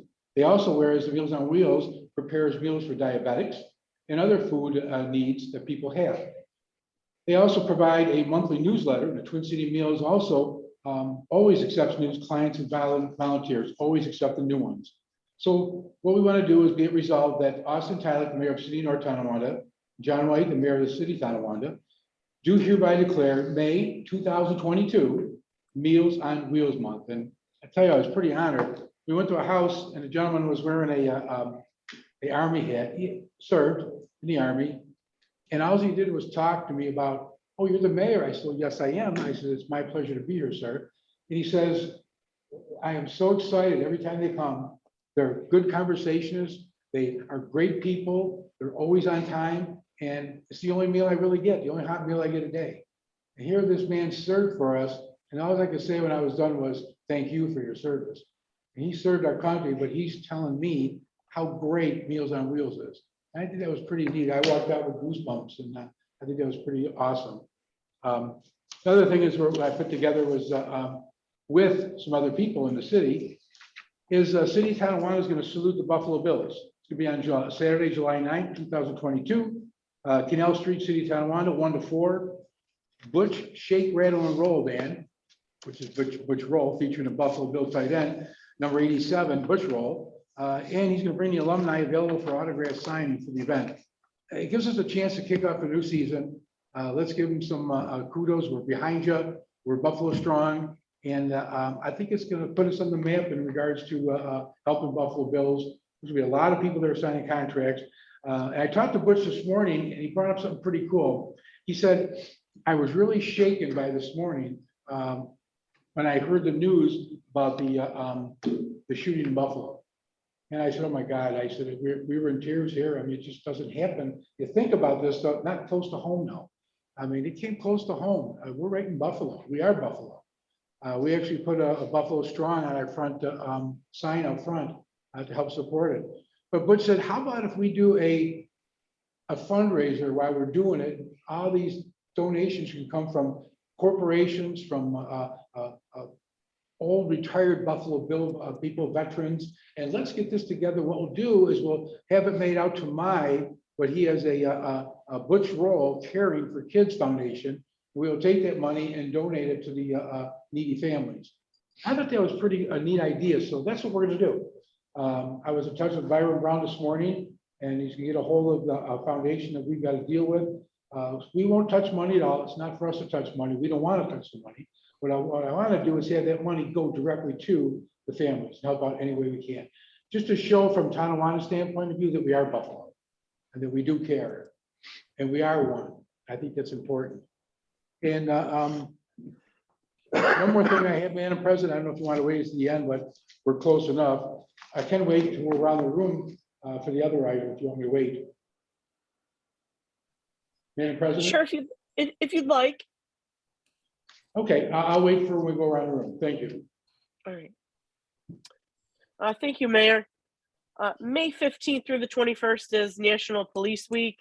So I'd like to thank all of our brave men and women on our force for all that you do day in and day out. You put the uniform on every single day to serve and protect our community. And we are so thankful to each and every one of you. Last week, the mayor and I attended the Quality Students dinner along with Councilwoman Lalanich, who was there to recognize her daughter.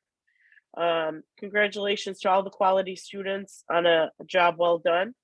And we certainly wish you all the best in the future. There's a few minutes left for the polls to be open in the school board elections. I'd like to thank each and every candidate who threw their name in the ring and with the intentions on running and serving in the community. Recently, the mayor and I met with a representative from Senator Gillibrand's office. I wanted to thank her for that opportunity.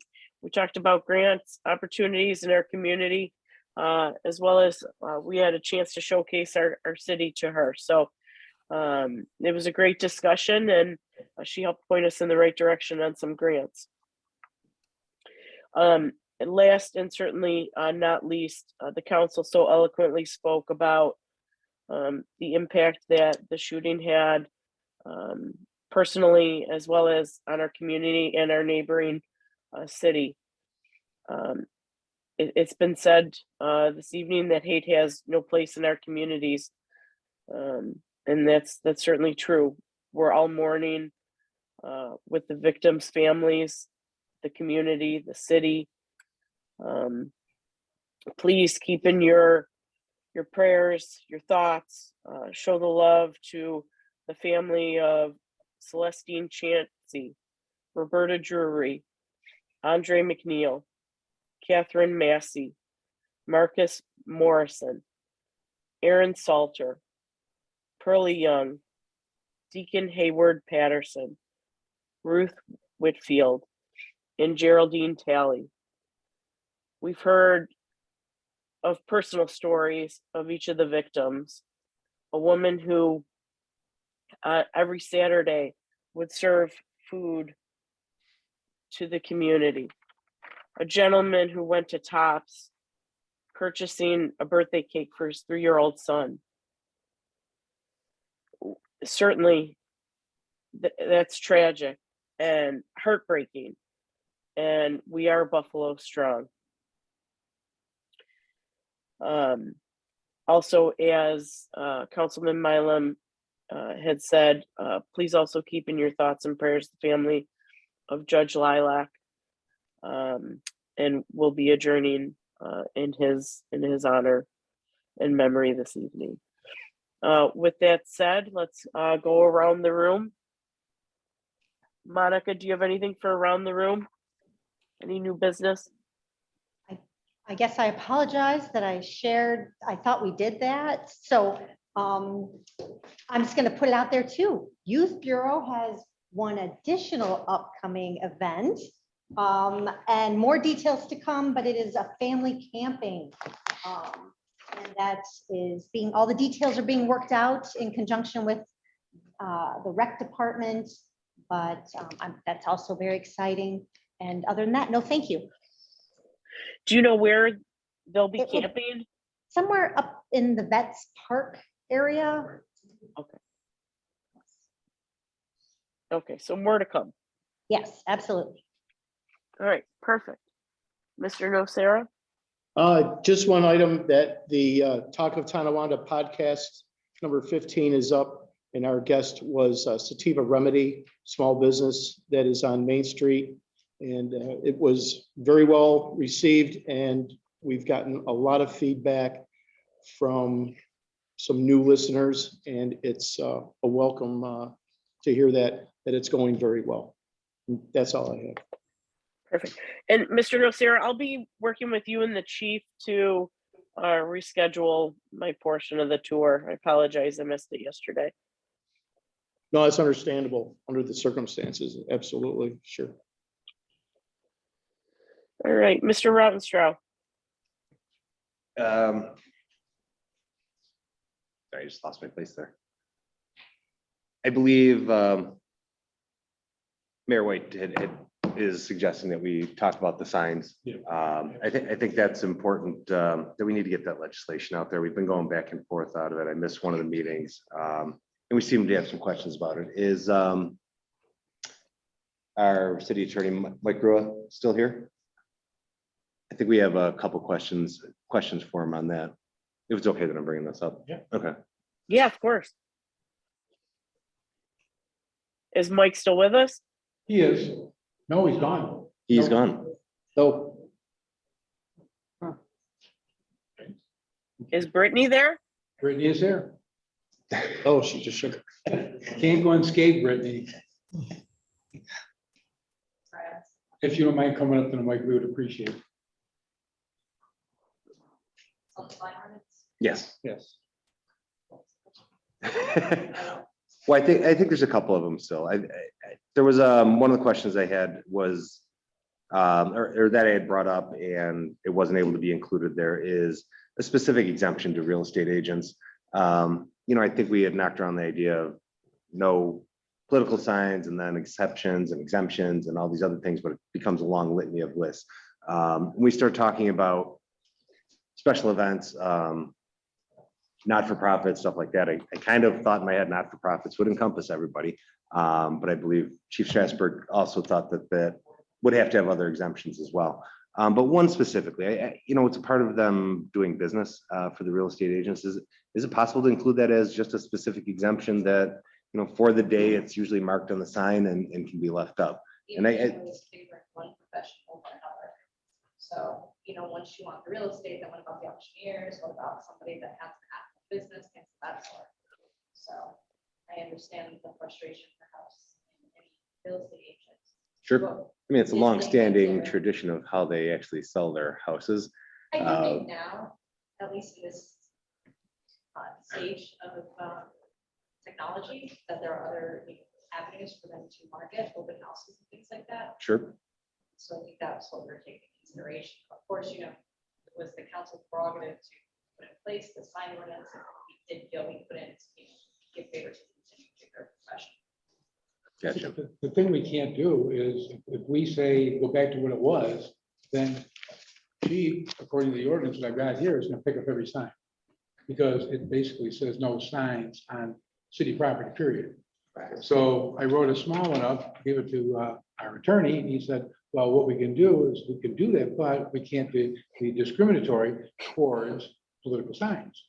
So he wrote this one up, which is a little bit longer in length, but at least it gives us something to go on. We posted it for 10 days publicly. It's been in the paper. We don't have to post the verbiage. What we posted was that we wanted to change the ordinance. So now that it's been posted, so then my suggestion would be to go ahead and put up have them call the office.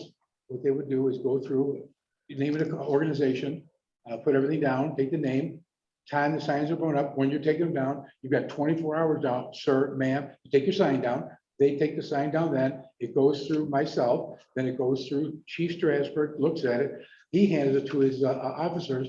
Now, my question to you, Bill, is that a large load for you to do this? Okay, it's not. And I asked him that prior to this also twice.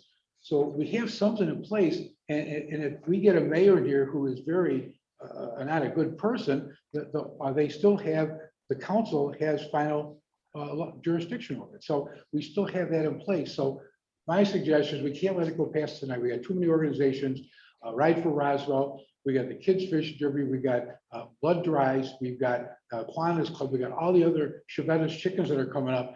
And to hurt the non-for-profits would be crazy for us to do. We did feel as though with day-to-day operations that an entity or not-for-profit seeking to just publicize their event with a sign could very well just go to the mayor's office for that application, giving obviously a second avenue if they didn't seek the proper or authority to go to council, and council could repeat the same. So giving them two options on a mechanism to have a sign posted. So even if you had a mayor that didn't necessarily endorse a particular signage, they would have a recourse to go against or basically appeal that decision and go to the council's floor. I have a couple of things going on with this. I can't sit here and, we've been discussing this issue internally since October about putting a sign between the sidewalk and the street because of one person complaining. One person. We've tied up attorney's fees. We've tied up our time. We've tied up money in the newspaper because one person complained that they were offended by a sign for election. The deal is, this can be solved so easily. If the sign is between the sidewalk and the street and the event is passed, the sign goes. If the sign is there and the event has not passed because the date is on all of these signs, the sign stays. Then we don't have to have people come to the mayor's office, fill out paperwork, have paperwork filed and sent to the police office. Then the police officers have to look through a file and say, oh, is this sign okay? Because they filled out a permit. This is ridiculous to me. What are you gonna do for Ride for Roswell that are all down the bike paths? I mean, I'm just throwing it out. There's many locations. And take them, that are. once if they're still standing after the event is over, the signs go. They're gonna pull me before the event because not on city. But we property. still have to change the ordinance. Still gotta change it, yes. Right now, the ordinance states no sign on city We property can whatsoever. just strike it, Then just strike the You either ordinance, strike strike the ordinance and then say nothing on city property. because we were acting as if everything was allowed up until we had a complaint. Yep. So that was what I was advocating all along. I'm a big proponent of all or nothing. That's what you got right now, all or There's nothing. too much gray area. What you got? So then, I mean, it can even be a note at the bottom of a permit. Do not place your signs. When we do special events permits, it's all we do. Put it at the bottom of the special permit. You may not put your sign in between the sidewalk and the street. Now they've been warned. If the sign gets taken, too bad, so sad. But Councilman, if you're suggesting striking the sign ordinance in its entirety, there is no prohibition on signs then. So only that person applying for a special use, you're going to continue the special, or condition the special use on that restriction. That's only to those applying for Right. special use. So You're creating another problem.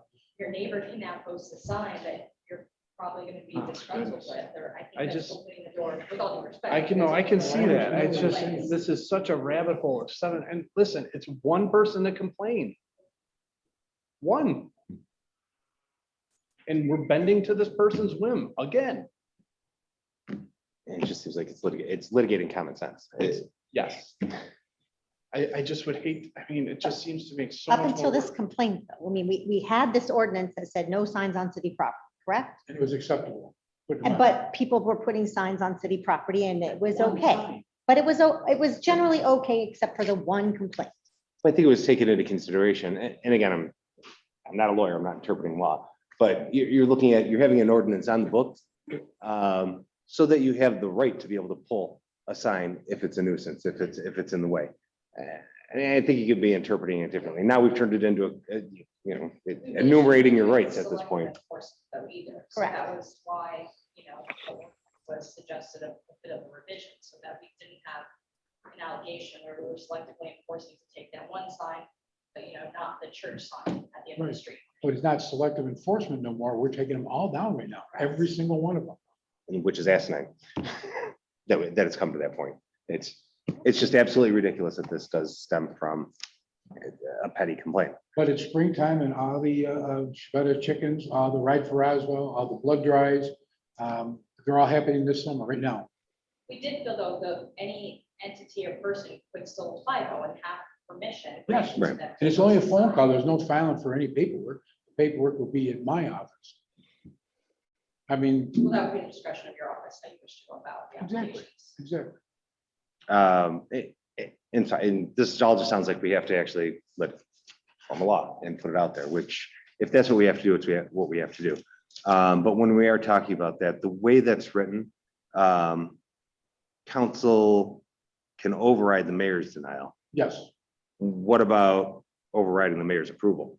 same thing. Is it the same thing? If Is that the one? Mayor says yes or no to something, the council can reverse it. They I just think the override it. verbiage should be clearer on that. Yeah, I believe the way it was written is that there would always be an appellate process. Exactly. Yep. So that if the decision of one wasn't satisfactory to the applicant, they could go to the other. Yeah, but the way it's written. The common council shall have the authority to authorize the replacement of signs or bills on city property and impose reasonable restrictions, including but not limited to location, sign size, or type. So the council can have final approval. Correct. Can override in a sense. Correct. It's just giving, all it's doing is giving the council approval to have the final, in case you get somebody in this position, in my position, that doesn't do what's best for the city. Correct. We can't go, we need to make a decision. I mean, we got too many things, too many organizations happening right now. Either we leave it the way it is and pull all signs, or we make a decision and go with another route, which has already been posted for 10 days, so it will be effective in the next, I believe, Jim, couple days. It would be at the next council meeting. We That's vote on cool. it at the next meeting. pull out signs from the right of way, the city right of way. Like the signs can be on people's. personal Anybody can put properties. whatever you want on your personal property, correct? I understand it. I I understand. know, both it's, sides. it's a. There's All I can just, say is think about it. there's just so many layers to just granting permission to put a sign up. Just put the It's just- sign up. If it's still up after the date, take it down. That's, I know, but you have to change the ordinance to that, common sense, right there, unfortunately. We have an ordinance that is written, no signs, period, on city property. So we either change the ordinance to common sense, or we'd, I'll go with nothing whatsoever. Legislating common sense, like Dave said, and like Sean said, yeah. Legislating common sense again. it's like trying to legislate morality. Yeah. Do it. Sorry, Sean, but it went into a little more in depth, but we needed it. No, I agree. Are we, if we're giving the okay today to publish this, are we publishing exactly this, or do we have? Can it be? We just published the title. Only the title. title's been published. The option is still out there. Right, we still have the option out there, it's just the title. Because again, I don't have the actual thing in front of me. Revisions could still be made. Okay, that's my concern. But I do agree with the mayor that whatever we're gonna do, it needs to be published and put out there because it's gone on long enough. We need everybody in agreement and on the same page on this. So. I agree.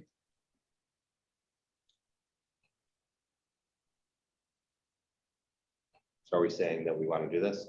That would be, Madam President, to put it across the, as a vote. If we are in agreement or not.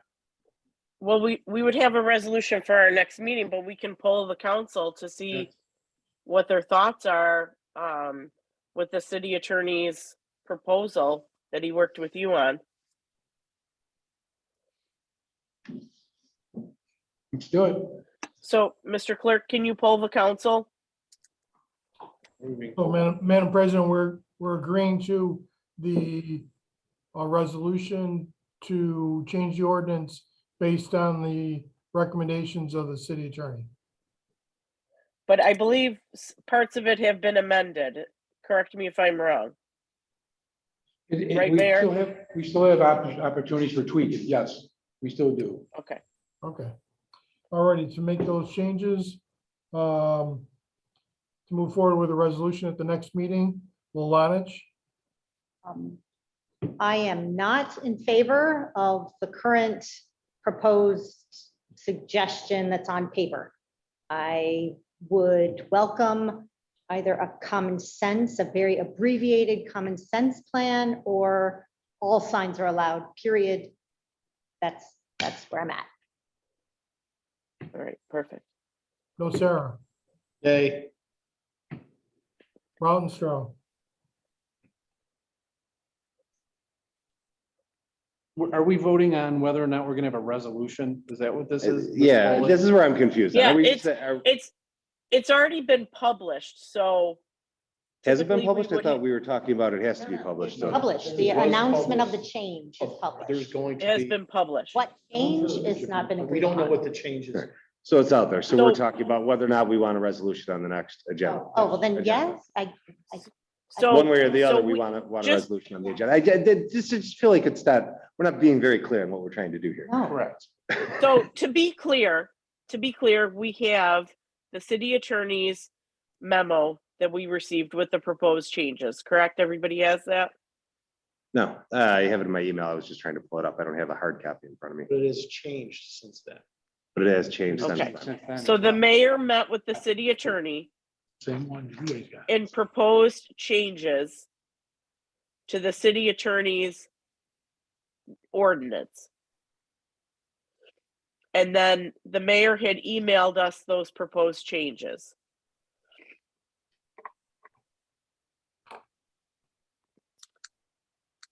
So what we're polling is to see if the council is in agreement to have a resolution for the next meeting regarding the sign ordinance.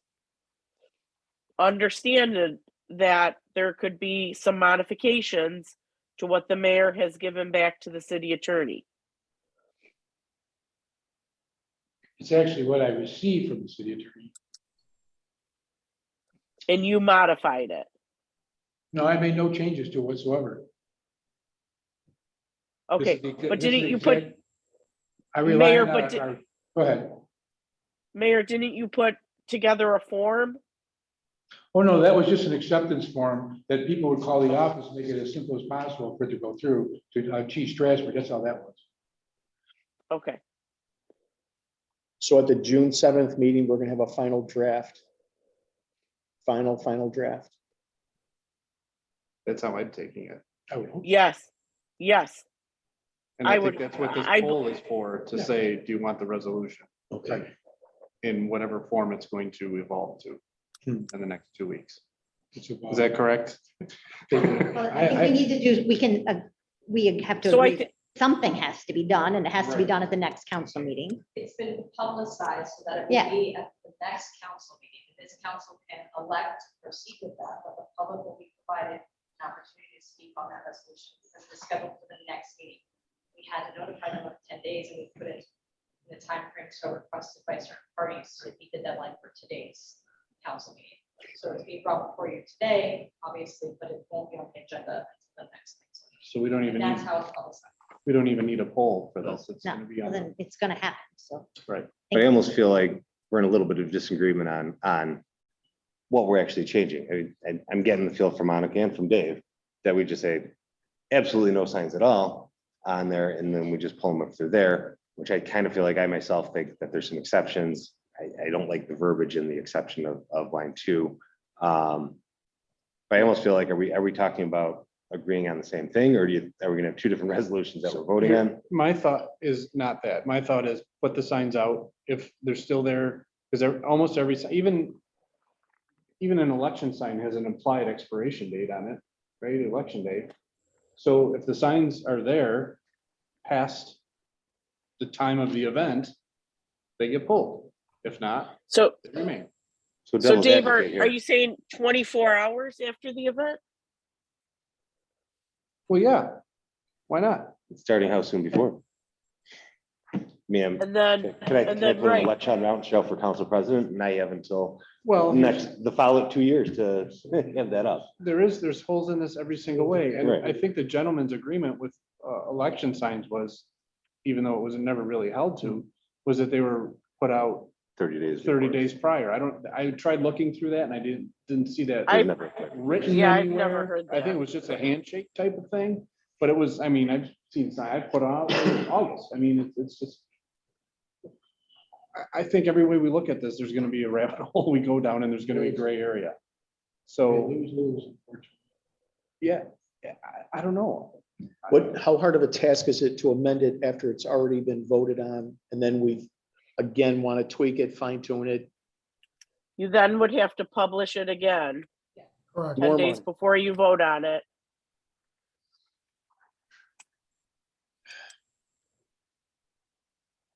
Because it's an ordinance change. Yes, Bill, come on up, Bill. Can I just comment on? Yes. Oh, yeah. So we worked pretty hard on the provisions for what's going on. And I agree that why we're here is frustrating, how we got here is frustrating, but what we're trying to do is solve the problem.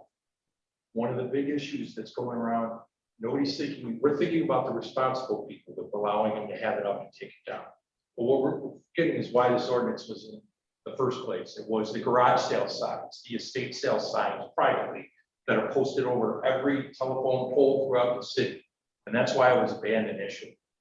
Under this proposal, I think it makes it easy for us also because we have a list. If they're a bad character and they don't pick up their signs at the end of the day, you have a name, you have an organization. The next time they apply, they don't get permission.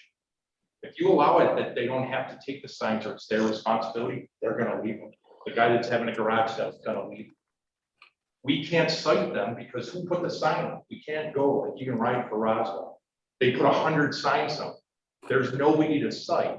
But with the form the mayor came up with, the ordinance that Brittany and Mike came up with, there's a name, the organization, the takedown date. The next time it comes up, ride for Roswell, and I don't need to keep saying, because they're great. Taking the signs out. It's just an example. Yeah, we saw that. in the email. Is it perfect? No. It's as perfect as we could get to. That's fair for everybody, that gives them permission. Everybody wants the Kiwanis to have their chicken barbecue and raise money. Everybody is against cancer and wants to ride for Roswell. But we can't selectively enforce it. We can't wink, wink, they're good, you're not doing it. If the ordinance stays on the books, that's on there now, that says no signs, my officers will take those signs down in every site. Because we won't be accused of, we like the boat club's charter, but we don't like Niagara Hose's charter. You can't put the police department in that position. This new ordinance does the best it can from a legal and police standpoint to get to where we all want to be, that it's fair for everyone. Is it a little more work? Absolutely. Is it a little more work for us? Yes. But it's fair and it does give these organizations a way to go forward. But just be careful if you keep it, nobody can do it. Just know it will be nobody. You know, you can't say, well, we don't really like the 30 miles an hour on Delaware, so we won't enforce it. You just can't go down that rabbit hole. And the flip side is if you let everybody, you have to realize that it's not just the good characters you have, it's also the garage sale signs. And don't think they won't be, you know, garage sale sign in Amherst on every telephone pole in 911 Park. That's what they're gonna do. And they're not coming back to take it down. So my guys will be out there every Monday morning ripping signs up, telephone poles. We will do whatever you want, but I just wanted you to know we can't pick and choose what we do. Appreciate that perspective. Thank you, Chief. Thanks, Chief. Thanks, Bill. Thank you, sir.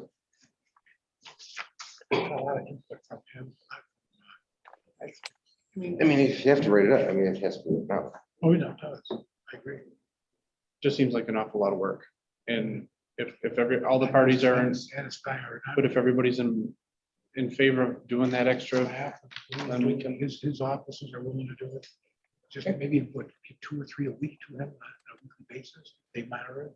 You know, it's the simplest right now that I can come up with.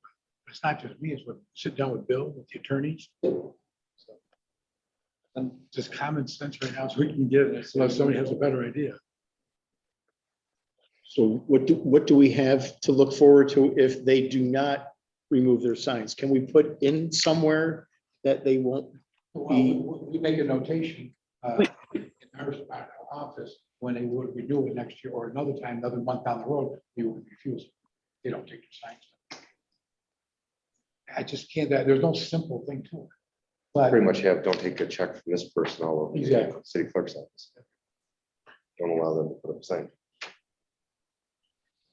and I say we move forward. yeah, okay, then I will have everybody have a copy of it before the end of this week.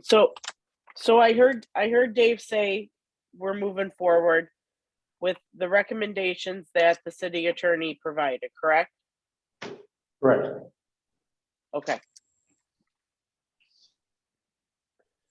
All right, That's just my opinion. Sean, do you agree? I agree. Carl, Yes. Monica? Yes. All right. So Brittany, if you're still there, if you could let Mr. Rua know. He's here now. Mr. Rue came back. Oh, okay, Oh, okay. Thank you for that. He said he went to his boat. Oh, you went to his boat? Write a note. Vote. We had to pet a goat.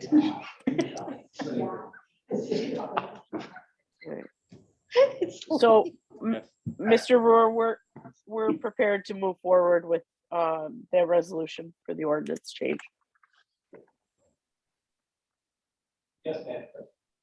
All right. Sean, anything else for around the room? No, that's really exhausted my brain power. So nothing. Mr. Milam? No, thank you, Madam President. Thank you, Mr. Milam. Mayor, anything? No, Madam President. All right. Mr. Milam, you want to make a motion to adjourn? Yes, I'd like to make a motion to adjourn in honor of Judge Lilac's father. I'll second. All those in favor? Aye. All right. Have a good night, everybody. Thank you. You know what? It was just this one. I mean, we actually. Can I like that.